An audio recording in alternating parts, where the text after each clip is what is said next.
Una vecina. Bueno, buenas tardes a todas, todos, buenas noches. Gracias por estar acá. El día de hoy tenemos nuestro tercer encuentro de este ciclo. Un ciclo que hemos organizado de manera colectiva entre la revista Género y Derecho Actual, la Asociación Americana de Juristas Rama Argentina y Radio Caput, que nos posibilita también la difusión de esta actividad a través de las redes sociales y del YouTube de Radio Caput. Así que esta actividad va a quedar ahí a disposición para circularla, para difundirla, que nos parece que es un material importante, porque este ciclo surgió como con una inquietud, ¿no? que tenemos creo que muchas y muchos abogadas y abogades que nos sentimos preocupados por que no vemos la materialización, digamos, la concreción de la justicia, ¿no? La materialización en el acceso a los derechos y pensamos generar este espacio que sea un espacio de intercambio entre las mismas colegas, entre los mismos colegas y personas que quieran sumarse a este debate que hay que dar, porque es un debate que creemos que no tiene que quedarse en los círculos jurídicos, en los círculos académicos, sino que tiene que salir, ¿no? Que tiene que darse con el pueblo, básicamente, ¿no? Porque nosotros queremos una justicia cercana al pueblo. Y en este tercer encuentro de este ciclo Aportes para una justicia democrática con perspectiva de género, hemos invitado a dos abogados laboralistas comprometido con la defensa de los trabajadores y de las trabajadoras a través de su ejercicio de la profesión, pero también con un compromiso militante constante, ¿no? Tratando de estar siempre cerca de los sindicatos, de las y los trabajadores. Y vamos a escuchar primero a Gustavo Ciampa. Gustavo es abogado laboralista, es docente en la Universidad de Buenos Aires, es presidente de la corriente de abogados laboralistas 7 de julio y además es asesor en el Congreso y de sindicatos. Gracias, Gustavo. Hola. Hola. Hola, gracias por la invitación, gracias a Género y Derecho Actual, a la Asociación Americana de Juristas y a Radio Caput por la invitación. Y la verdad es un gusto enorme estar con mi compañera y amiga Nati en la mesa. Yo tenía alguna serie de ideas, yo tengo preocupaciones, no tengo soluciones. Tengo algunas preocupaciones sueltas para tirar y algunos datos y algunos planteos que pueden servir de disparador para que después hagamos algún ida y vuelta.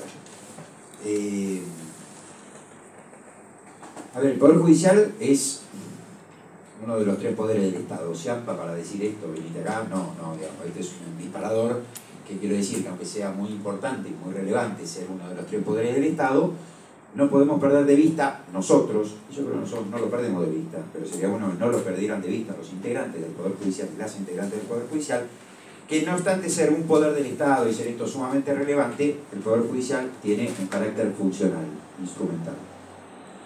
El Poder Judicial no es un fin en sí mismo, el Poder Judicial está previsto para el resguardo de los derechos de los y las habitantes o de todo aquel que considera que está frustrado en un derecho. Entonces, para decirlo de otra manera, que parece una verdad de perogrullo, los derechos no se inventaron para justificar la existencia del Poder Judicial, sino que el Poder Judicial se creó para que sea un resguardo de los derechos de las personas humanas, jurídicas, etc.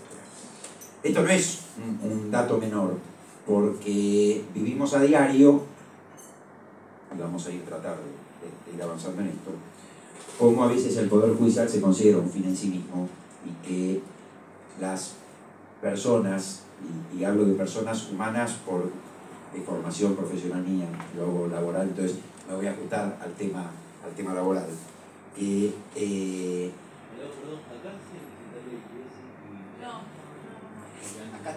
Yo estoy dispuesto a cantar, estoy dispuesto a tocar la guitarra, pero después, a ver, tengo algunas ideas antes para decir. Las puedo decir cantando. Bueno. Claro. Porque muchas veces se advierte cómo desde el Poder Judicial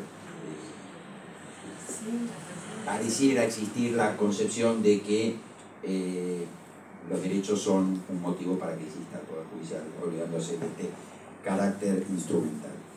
Yo creo que para que veamos esta temática que me encanta como está planteada, el rol del Poder Judicial en la efectividad de los derechos, tenemos que ver, bueno, ¿qué llega al Poder Judicial? ¿Cuánto de los conflictos, cuántas de las situaciones llegan a los estrados judiciales? Yo he hecho un análisis de esto, tengo hecho un estudio. Ustedes deben haber escuchado, se escucha a diario, la supuesta existencia de una industria del juicio o de la elevada litigiosidad laboral que hace que los empresarios no contraten personal por temor a los juicios laborales. Yo creo que hay que salir a decir esto es una falacia, no es una falacia. La litigiosidad laboral en Argentina es trágicamente baja. Voy a datos duros. En el año 2021 tomo un año entero para poder hacer, para poder quitar cuestiones estacionales, que nadie me diga no, pero tomaste tal periodo, no, tomo un año entero, 2021. En 2021 la Justicia Nacional del Trabajo la que tiene su sede, su funcionamiento acá en la capital federal, se iniciaron 53.000 juicios laborales. Y si proyectamos esto a nivel país, por una cuestión, sé que hay muchas abogadas y abogados, pero para quienes no lo sean, en cada provincia, en el momento de conformarse la Argentina, se reservó para sí, entre otras facultades, la de tener sus poderes y organizar su poder judicial, tener su propio poder judicial y su norma de funcionamiento del poder judicial. Si estimáramos que en la Justicia Nacional del Trabajo tramitan el 40% total de los juicios laborales del país, en todo el país se habrían iniciado el año pasado 132.500 juicios laborales. Alguien podría decirme, no es el 40, es el 20, la verdad no cambia la conclusión. ¿Por qué hago la estimación del 40? Porque muchos juicios laborales que podrían tramitar en otras jurisdicciones vienen acá a la capital federal por dos razones. Primero, porque uno de los puntos de contacto para poder iniciar un juicio laboral acá es que la empresa tenga sede social acá, domicilio legal acá, con lo cual hay empresas que funcionan en otros lugares del país, en otras jurisdicciones, pero al tener su domicilio legal, su sede social aquí, pueden ser demandadas en la capital federal. Y además porque, y esto con alguna referencia referencia a la provincia de Buenos Aires por un tema de tasa de interés, porque la tasa de interés que se aplica en la Justicia Nacional del Trabajo es mejor que la tasa de interés que se aplica en los tribunales de la provincia de Buenos Aires. Entonces, cuando un pleito puede ser tramitado en una jurisdicción o en otra, muchas veces los abogados o abogadas prefieren traerlo acá a Capital Federal. La tasa de interés de la Capital Federal es buena, entonces, y AMPA no, es un desastre. Lo que pasa es que la provincia es peor. Ahora vamos a entrar en el tema de la tasa de interés. 132.500 juicios laborales en el país en todo el año 2021. Es mucho, es alta litigiosidad. ¿Cómo podemos evaluarlo? Yo tengo un dato objetivo para evaluarlo. Cuando una relación laboral no está registrada, entonces trabajadores o trabajadoras que están trabajando de la forma que mal llamamos en negro, entonces sin registro, no tienen recibo de sueldo, no tienen aportes a la seguridad social, no están registrados en los subsistemas de la seguridad social, estos trabajadores y trabajadoras tienen derecho al cobro de una indemnización equivalente al 25%, a la cuarta parte de todo lo que cobraron en negro. O sea que durante el año 2021, quienes hayan estado trabajando sin registro, tienen derecho, además de todos los derechos que tiene cualquier trabajador, los trabajadores y trabajadoras no registrados tienen los mismos derechos de cualquier otro trabajador. Esto para poner en conocimiento de todos los trabajadores y trabajadoras que piensan que no, porque muchas veces en los medios de comunicación equivocadamente, no por mala voluntad, se dice no, trabajadores que no tienen derechos. No, derechos tienen, lo que no tienen es las mismas condiciones para hacerse respetar en el ejercicio de esos derechos, pero los derechos lo tienen, pero además tienen un derecho suplementario, que es el cobro de esta indemnización. O sea, por el año 2021, cada trabajador o trabajadora que estaba trabajando de manera no registrada tenía derecho a, y lo sigue teniendo, a cobrar una indemnización equivalente a 3 sueldos y un puchito. No son 12 sueldos por año, sino son 13 por el aguinaldo. Estos 3 sueldos y un cuarto tenían derecho a cobrarlos 5.575.660 personas, que es la población en la Argentina, que el año pasado, a julio del año pasado, estaba trabajando de forma no registrada. Relación laboral no registrada, mal llamada en negro. No estoy hablando de la economía informal, estoy hablando de relaciones laborales. Un trabajador, un empleador, lo que pasa es una relación laboral no registrada. O sea que el año pasado, ¿de dónde sale este número? De formación profesional también, ofrezco prueba. Según el ANSES, a julio del 2021, 12.121.000 trabajadores registrados, trabajadores y trabajadoras. Esto es, si el empleo no registrado era el 31,5, esto es el 68,5. Si este es el 68,5, el 31,5 de trabajadores y trabajadoras no registrados, 5.575.600 juicios que se podrían haber iniciado en el 2021 para cobrar esta indemnización. ¿Cuántos juicios en total se iniciaron? 132.500. O sea, un poquito más del 2% de los juicios que se podrían haber iniciado y que se deberían haber iniciado. Pero con una acotación, digamos. Esta indemnización o estos juicios para el cobro de esta indemnización es solo por un concepto laboral, esta indemnización. Si nosotros intentáramos abarcar la totalidad de objetos que pueden ser reclamables en un juicio, digamos, hay relaciones que están mal registradas, porque se registraron con una fecha de ingreso posterior, o porque tienen parte del sueldo registrado, parte del sueldo no registrado, juicios por despido, juicios por suspensiones, juicios por modificaciones de condiciones de trabajo, juicios por interposición fraudulenta de personas jurídicas, juicios por en el medio de una empresa de servicios eventuales, los trabajadores. Esto es un tema de conocimiento. Otra de mis obsesiones es que los trabajadores y trabajadoras sepan los derechos que tienen. Muchos están a través de empresas de servicios eventuales, piensan que es correcto, que es legal. No, en general es ilegal. Pero son trabajadores dependientes de las empresas principales donde prestan tareas.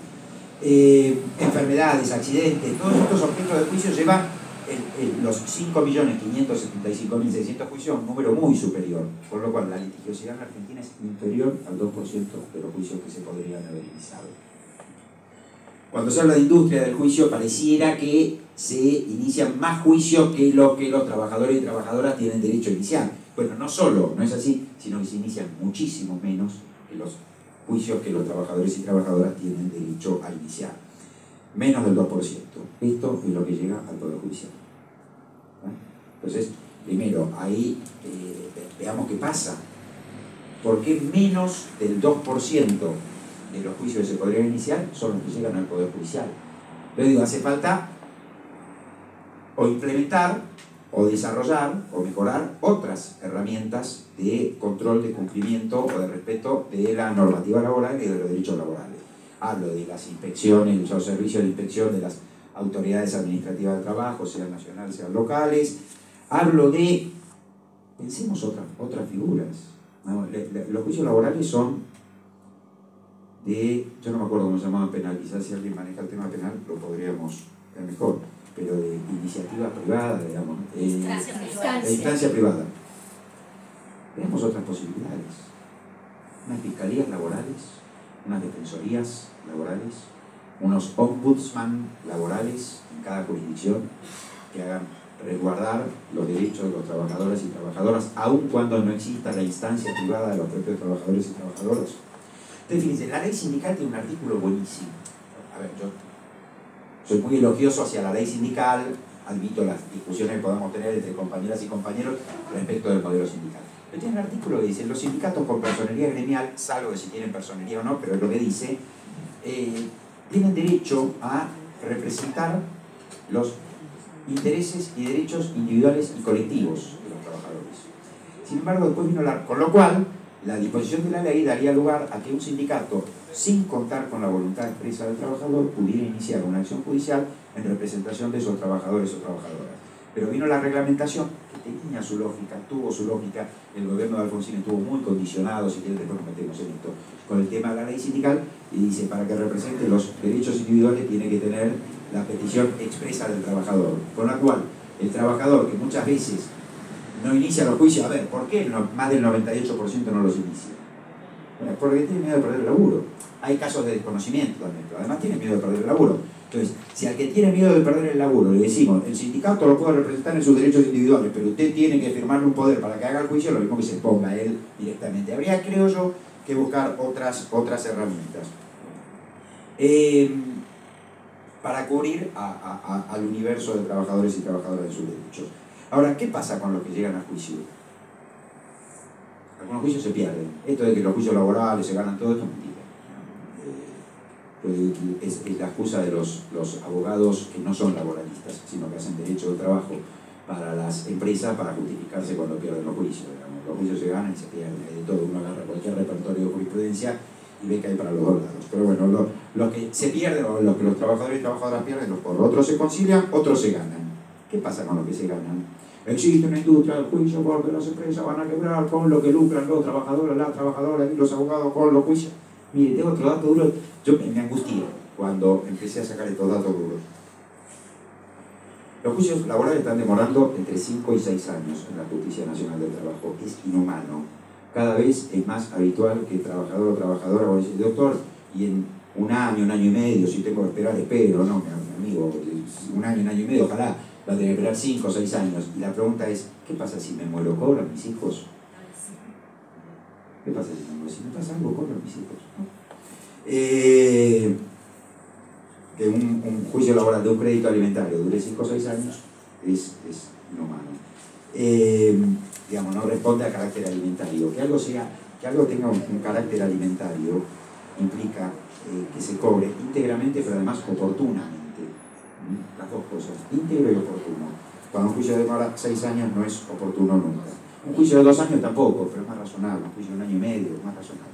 6 años, claro, hará 10 años, 12 años, me puedo equivocar por un poquito. Los juicios, cuando nos preguntaban, dirían, ¿cuánto dura un juicio laboral? Y calculaba 2 años y medio, puede ser un poco menos, puede ser un poco más. Hoy estamos hablando de 6 años. Juicios iniciados pre-pandemia. Vamos a ver qué pasa con los post-pandemia. Bueno, juicio 2021 están terminando en general juicio del 2015. Juicio del 2015. Este ejemplo que voy a dar es trasladable a cualquier otro juicio.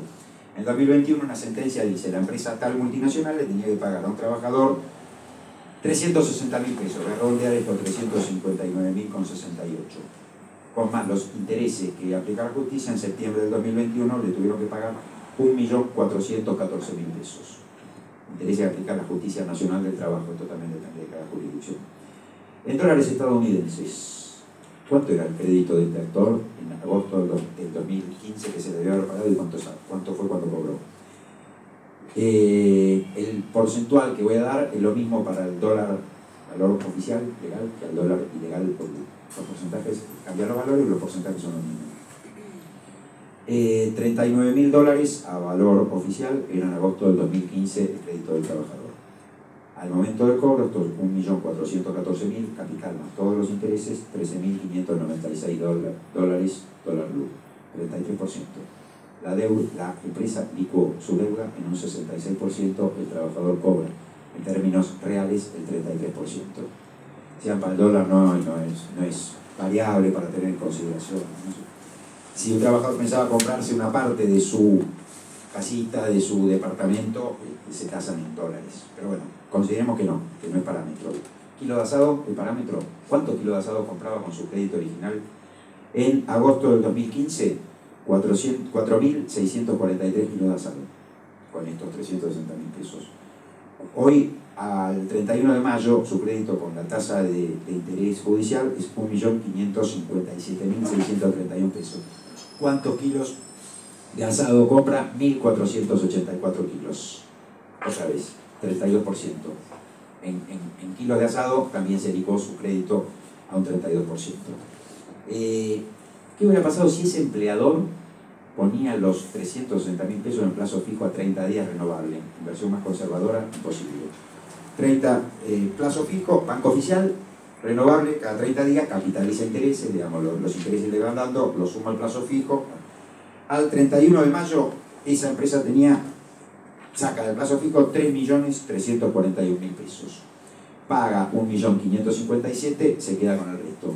O sea que licuó su deuda en un 54%, con el 46% de lo que debía cancelar toda la deuda. Indudablemente no hay industria de juicio. Quienes lucran con los juicios son las empresas que no cumplen. El año pasado la tasa de interés de la Cámara Nacional de Apelación del Trabajo fue un 49%. ¿Cómo se financian los trabajadores formales? Van al banco y piden un crédito. Es una falacia, es una simulación. Los bancos no le dan crédito a los trabajadores que están registrados y mantienen el laburo, le van a dar que se quedó desocupado. El trabajador formal se financia con la tarjeta de crédito. Tiene la tarjeta de crédito que tiene cuenta sueldo, se financia. Y el que está no registrado, ese va a la cueva del barrio, lo masican con los intereses. ¿Cuánto le cobraba la tarjeta de crédito por financiación? 66% anual. ¿Cuánto le dio la justicia al trabajo? 49% anual. Tasa de descubierto sin autorización, 79% anual. ¿Cuánto le dio la justicia? 49% anual. Con lo cual, la justicia no está dando respuesta al 1 y pico % de trabajadoras y trabajadoras que tienen derechos vulnerados y llegan a la justicia. No llegan en 98, al 1 y pico no le está dando respuesta. 2 o 3 ideas más y liquido, termino. Pero los ganan los juicios, sí. Usted tiene razón, pero vaya preso. Tiene razón, pero licuó el crédito. Algunas cuestiones del Poder Judicial. En la República Romana existía lo que se llamaba el triunfo. El triunfo era cuando entraban los generales romanos en una victoria hacia las afueras de Roma, y con grandes ceremonias, corona de laureles, entraban triunfantes, ¿no? Pero en el triunfo el pueblo lo insultaba al general. El pueblo lo insultaba por una forma de decirle, pero esto estaba organizado además, ¿no? Bajate, vos sos un general triunfante, pero no deja de ser un humano, no deja de ser un ciudadano romano más. Yo los invito a que vayan a alguna jura en la Cámara Nacional de Apelaciones del Trabajo de los jueces de Cámara. Y es un símbolo. Yo, cuando lo percibí, dije, claro, acá está. Hay no me sale el término. Bueno, un atril, el piso más elevado. Una tarima, muchas gracias. Una tarima. Los jueces de la Cámara están arriba de la tarima. Hacia abajo, como si con Nati estuviéramos acá arriba de la tarima. Sentados en la primera fila, abajo de la tarima están los que van a jurar. Y atrás está el público, ¿no? La familia, los amigos, etc. Claro, jurados, al costado también. Entonces, usted, señor, señora, va a jurar como fue el campo. Todos los miran hacia abajo y después abajo. Jura, por la fórmula de la jura que elija cada uno, desempeñar, ¿verdad? Sí, juro. Muy bien, pase. Suben, y la cara cuando suben es maravillosa, porque pasan a estar arriba. Y los demás quedaron abajo. Hay que tener la cabeza fría, digamos, y bien ubicada para mantenerse sabiendo que uno puede estar en cualquier momento abajo. Digamos, los romanos no en vano lo hacían. Pero son símbolos, cuando uno está arriba, cuando uno está abajo. Hoy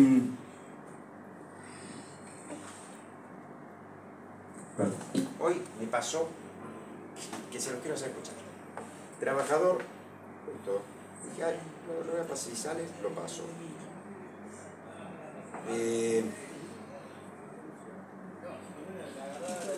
Trabajador que tiene que cobrar un juicio y que todavía no lo cobró, ¿no? Y que ya tiene sentencia de cámara, y ya hubo liquidación, y ya hubo intimación al pago. Me dice, doctor, además, ¿hay alguna sanción fuerte por la empresa? El juez la intimó a pagar y no lo pagó. Y dije, mire, en una de esas podemos hacer que, se lo explico de otra manera, ¿no? Pero capitalicen los intereses al momento de la liquidación y a partir de ahí más intereses. ¿Se escucha? No, bueno. ¿Tenés manos libres? ¿Eh? ¿Lo tenés en manos libres? Ah, lo tendría que poner en manos libres. Claro, para que se escuche. Sí. Buenos días. ¿Será que se le cobra alguna multa, algo a la lotería en estos casos? No es eso. Después del dictamen pensé que era algo como que inevitable que tenían que pagar, no pensaba esto que se podían tomar todo este tiempo para más con toda esta corrida cambiaria que hay, ¿no es cierto? Están amortizando gastos prácticamente. La verdad, desconcertado. Desconcertado. Y esto es lo que pasa con muchos trabajadoras y trabajadoras en la justicia, deben estar desconcertados, ¿no?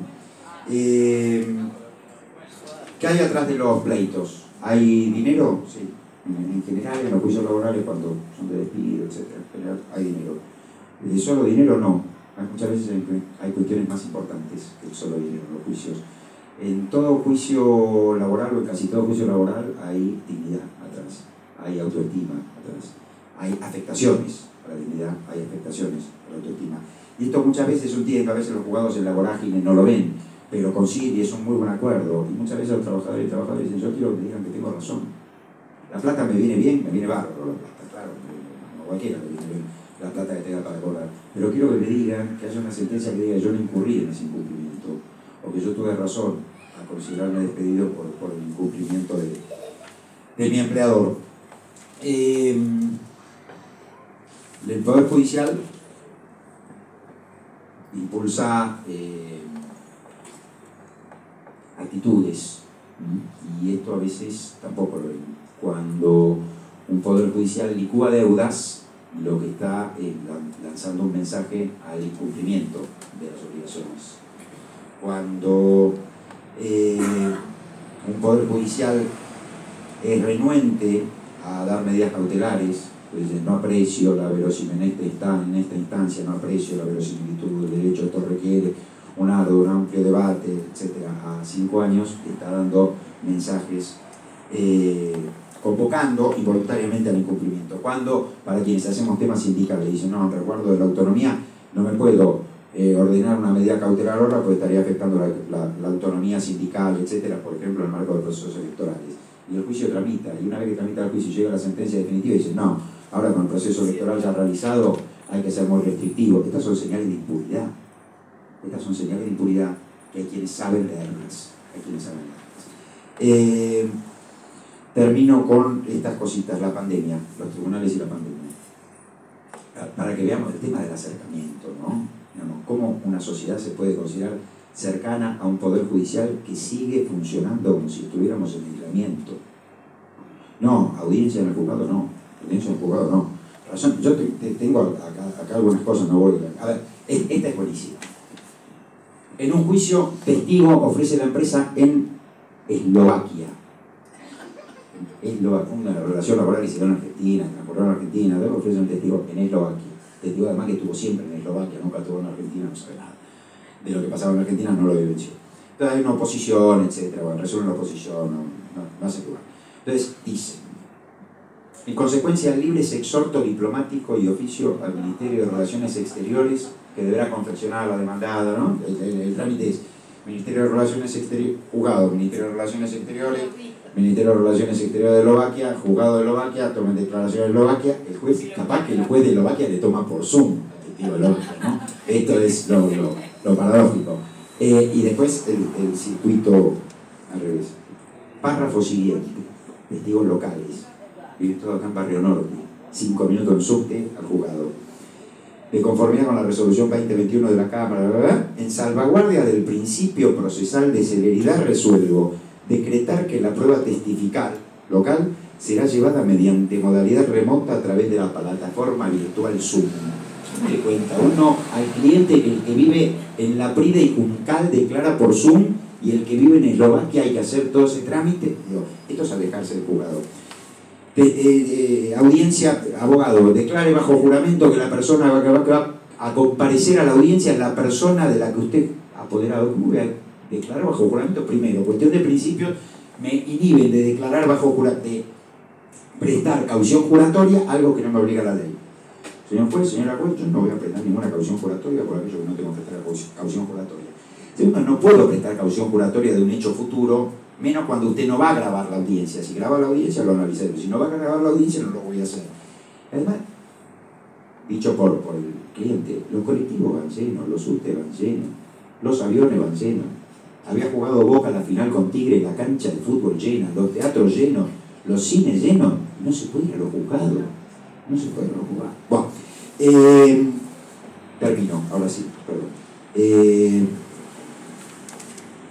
144.000 audiencias suspendidas durante el aislamiento. Contabilicé una estimación, tengo un Excel muy casero, así con un cuadro, 144.000. Cuando fuimos juntos, creo, a la Cámara Nacional de Apelación del Trabajo, al año, y al Consejo también. Vamos a empezar a tomar audiencias. Bueno, ¿y qué van a hacer con las 144.000 audiencias que no se tomaron?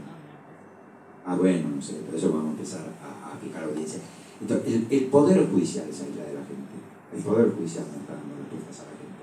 Entonces digo, tenemos que trabajar nosotros, concientizar nosotros y hacerle ver a quienes están adentro del Poder Judicial que si no hay un Poder Judicial para la gente, no hay resguardo de los derechos ni efectividad de los derechos. Muchas gracias.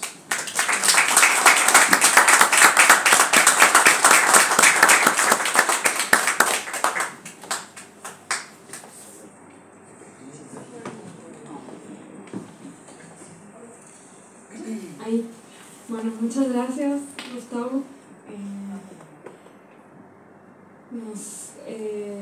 Ahí nos das datos y herramientas para seguir pensando cómo transmitir esto para que, digamos, nuestro pueblo se pueda empoderar de estos derechos, ¿no? De este conocimiento que le permita empujar y nosotras y nosotros también como abogadas, abogados, como comunidad, cómo podemos seguir empujando este camino para la justicia real, ¿no? Que no quede en un imaginario y tan lejana como es actualmente. Bueno, nuestra segunda invitada es Natalia Salvo. Ella es abogada, laboralista, es docente de la Universidad de Buenos Aires y de la Universidad de José C. Paz, y también es integrante de la corriente de abogados laboralistas. Gracias, Natalia, por estar acá. Gracias, Andrea, a vos. Agradezco muchísimo también a Radio Caput, a la Asociación Latinoamericana de Jueces, a GDA. Bueno, recién preguntaban si estaba el recital, yo tengo que tocar después de Ciampa, o sea que es un problema. Pero no es un problema, es un honor. Para mí es una referencia de toda índole, además de, ¿se escucha ahí? Sí. De un amigo y un compañero. Pero charlamos con Gus antes y yo quería hacer un abordaje, una perspectiva, si se quiere, un poquito más generalista y apartada de todo el gran laburo que hizo Gus durante la pandemia para poder acercar justamente soluciones y respuestas de un Poder Judicial que ya previo a la pandemia estaba bastante manco. Y lo hace, y lo hizo desde el barro, ¿no? Digo, una cosa es el boba o la abogada que, sin restarle mérito, produce su contenido de un lugar eminentemente académico, y otro quien tiene que cruzarse con ese laburante que te pide explicaciones. Y voy a empezar destacando la instrumentalidad que dijo Gustavo respecto del Poder Judicial, porque es muy complejo concebir un Estado democrático, un Estado de derecho, un Estado social de derecho, con un poder judicial de estas características que es incompatible con la democratización, ¿no? Que es un lema también de GDA para construir un poder judicial más democrático, porque sin acceso de la ciudadanía a los derechos, esa democracia es una entelequia, ¿no? También meramente académica. Digo, la privación de los derechos o la precarización en el goce de esos derechos hace que no se consolide el Estado democrático. Esto me parece central porque vivimos en un mundo cada vez más desigual, más inequitativo, en donde el carácter instrumental del derecho como herramienta de consolidación y de efectivo goce de esos derechos es fundamental, porque si no, es una herramienta para perpetrar y perpetuar las relaciones de dominación. Yo siempre me quedo un poco absorta con esta definición maniquea de para qué sirve el Poder Judicial y el derecho. Por un lado están quienes dicen que el derecho es una forma de consolidar las relaciones sociales de dominación y por lo tanto el Poder Judicial, un brazo ejecutor de esta política, y aquellos que dicen que el derecho es algo objetivo, aséptico, que sirve para la coexistencia social, pero de alguna manera se privan del contenido social de ese derecho, ¿no? De la sociedad.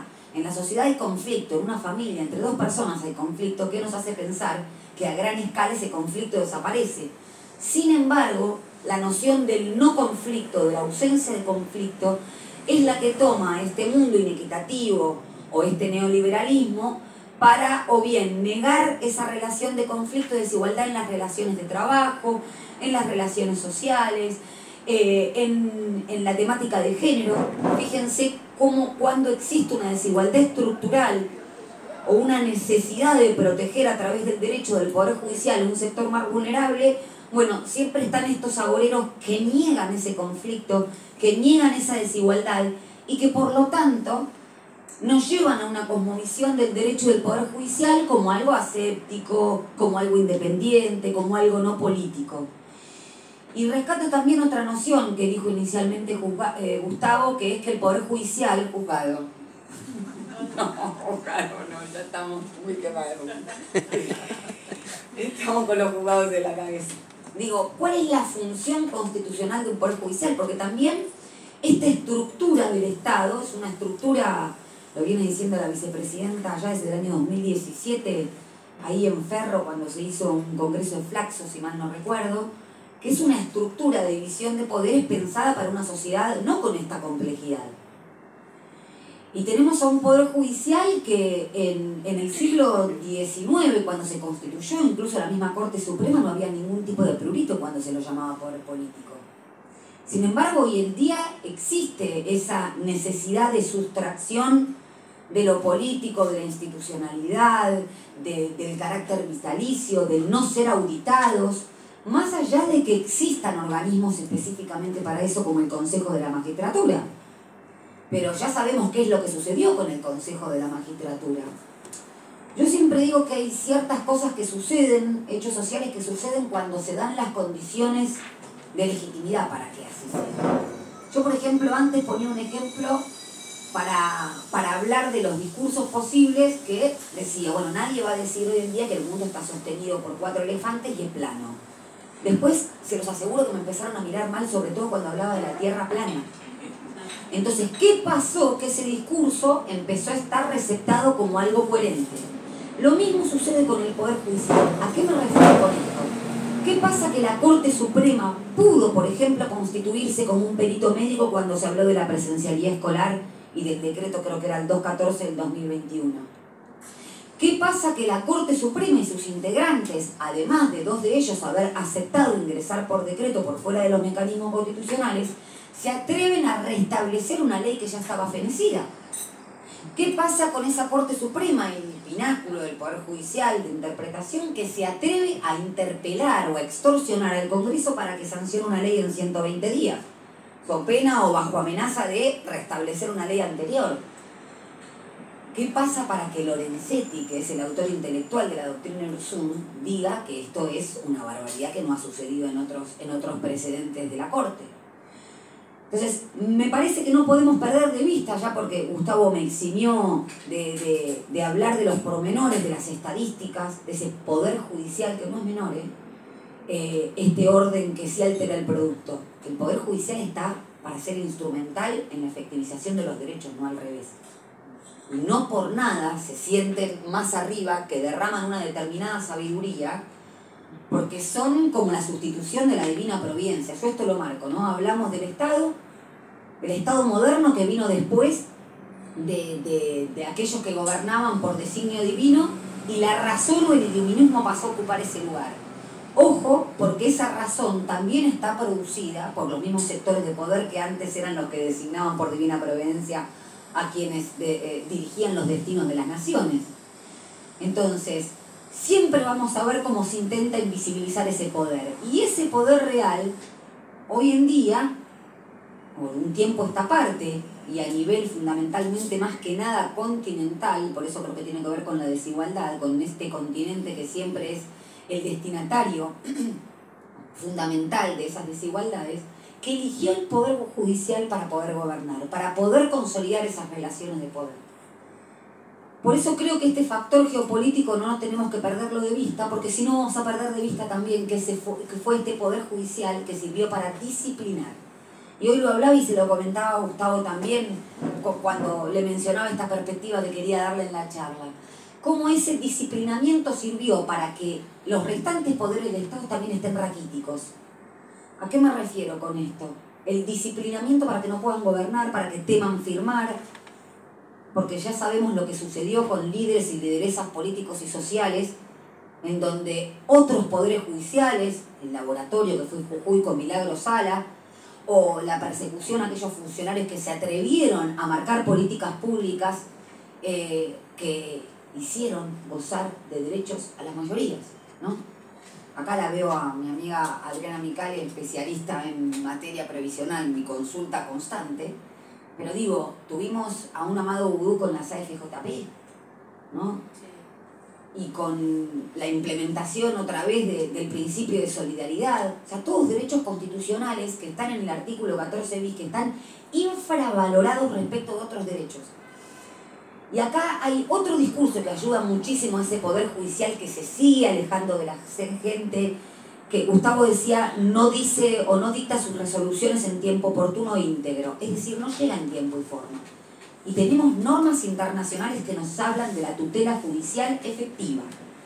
¿Para qué sirven las normas internacionales y las normas nacionales si tenemos un poder judicial también raquítico, con honrosas excepciones, que también fueron perseguidas por un órgano inquisidor, utilizado como un órgano inquisidor como fue el Consejo de la Magistratura, persiguiendo a jueces laborales que se animaban a restablecer derechos laborales de los laburantes que estaban en organismos públicos, los llamados grasa militantes, aquellos jueces penales que se animaron a aplicar el derecho como corresponde y tenían el pasilleo de funcionarios públicos para ver cómo iban a sacar sus resoluciones.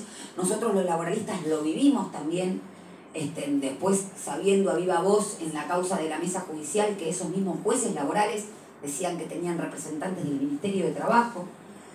Y digo, divorciar esta cuestión de un modelo económico de especulación y de exclusión es no darnos cuenta que las clavijas siempre van a ser ajustadas por los derechos económicos, sociales y culturales a través de la represión y del derecho penal.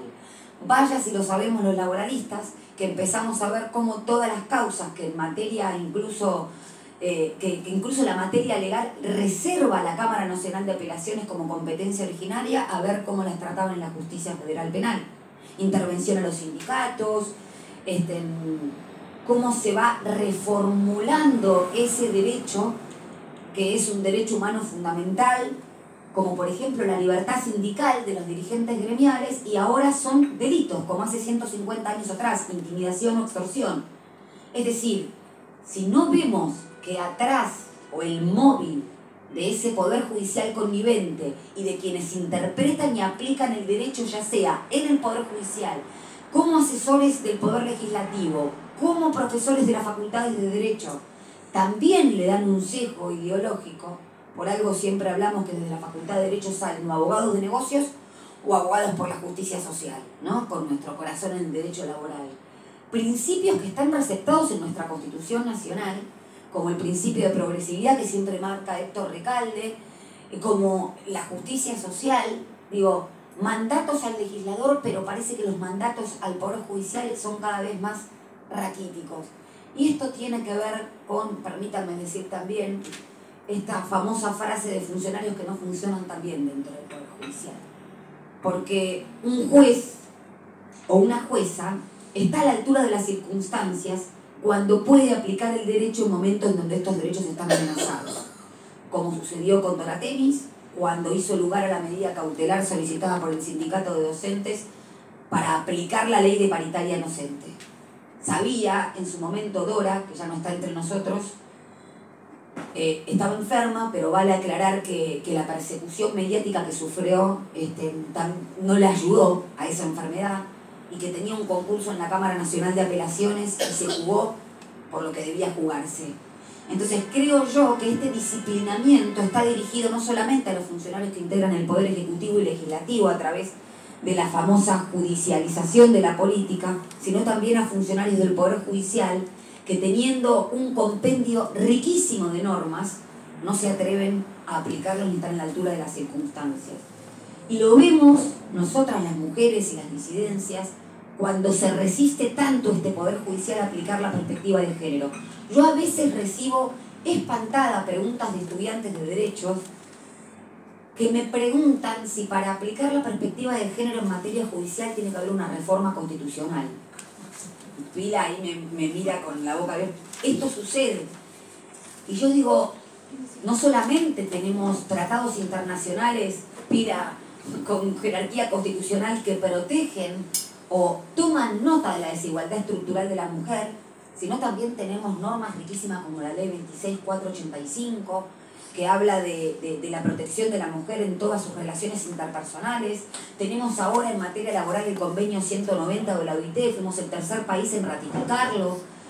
Entonces, ¿qué nos sucede como sociedad? Que los romanos también decían que aquellas sociedades que tenían más normas eran las más embrutecidas, que tenemos leyes y no podemos aplicarlas. Bueno, paso de los romanos a Héctor Recalde, que me va a linchar si me escucha decir esto, pero él siempre dice que la mejor ley es la que se puede hacer cumplir. Entonces me parece que tenemos que volver a los clásicos en este sentido y poner mucho énfasis y hincapié en la capacitación, en la sensibilización de este Poder Judicial. Y yo, usando un poco más mi lenguaje vehemente y apasionado, digo que hay que enamorar a la gente, a la ciudadanía, al pueblo, con esta cuestión de la política judicial. Porque siempre vamos a escuchar que la gente se anima a hablar de política, pero no se anima a hablar de materia judicial. Porque es una cuestión que siempre estuvo reservada en sus púlpitos y que parece que hay que entender de leyes para hablar. Y si ese pueblo no se sabe que es el último destinatario de este Poder Judicial que tiene por función constitucional administrar justicia y darle efectivo acceso a los derechos, mal vamos a poder interpelar ese Poder Judicial como sí fue interpelado, con un patrimonio simbólico y cultural como fue nunca más aquel 3 de mayo del 2017 con el fallo Muiña, donde sin distinción de filiación política salió la ciudadanía a expresar y a decir: este es un consenso democrático, es un capital social fundamental que no vamos a ceder y a negociar. Hubo expresiones tímidas, creo que no por nada el Poder Judicial y la Corte en general y la Corte Suprema de Justicia en particular tiene un gran descrédito por parte de la sociedad, y por algo tuvimos el 1 de febrero una marcha, después tuvimos otras expresiones que no son tan multitudinarias como aquellas que se pueden llegar a hacer a la parte más reconocidamente política del Estado. Pero que acá me parece que hay otro punto, ¿no? El discurso anti-Estado, el discurso de la antipolítica beneficia mucho al Poder Judicial porque estamos en un trabajo de visibilizarlo como poder político del Estado. Hace un tiempo atrás no conocíamos cuáles eran los nombres de los integrantes de la Corte. Gozaban de esa impunidad, del silencio, de la invisibilización. De hecho, cuesta muchísimo incluso que las integrantes del Poder Judicial puedan visibilizar los casos de violencia de género intrapoder judicial. Cuesta mucho que intrapoder judicial los mismos laborantes, que son los que ponen y que a veces nos intentan oponer, ¿no? Los abogados que litigamos, abogados y abogadas que litigamos contra los mismos integrantes del Poder Judicial que lo laburan, no tienen los derechos constitucionales que tienen los trabajadores, como de negociar colectivamente, ¿no? Entonces, me parece que hay que llevar la Constitución Nacional también dentro del Poder Judicial. Gustavo había planteado en su momento, cuando habló de las 140 y pico de miles de audiencias pendientes, poder contratar personal, ¿te acordás, Gus? El fondo anticíclico de la Corte. Claro. ¿Cuánta guita puso la Corte del fondo anticíclico para solucionar el tema de la falta de audiencia laboral? Cero. Y es un fondo que estaba justamente para crisis. Si alguien dice, bueno, antes de la pandemia, este fondo está para utilizar en una crisis, pues si viene una pandemia mundial que paraliza el Poder Judicial, y obviamente que lo van a utilizar, ¿no? No lo utilizaron. Bueno, esa posibilidad de poner personal, esa posibilidad de administrar los recursos del Poder Judicial, la tiene el Consejo de la Magistratura, y por algo tenemos a un cortesano que desembarcó como presidente del Consejo de la Magistratura, cuya función fundamental es seleccionar y remover jueces y también administrar el presupuesto del Poder Judicial. Hemos visto también, se me viene a la cabeza que se viralizó la consejera y diputada Vanessa Cirel preguntándole a un aspirante a juez que era techo pegajoso y piso pegajoso y techo de cristal, es decir, segregación vertical, y tiró una fruta que me dio vergüenza escucharlo. No lo pude terminar de escuchar porque me dio vergüenza ajena.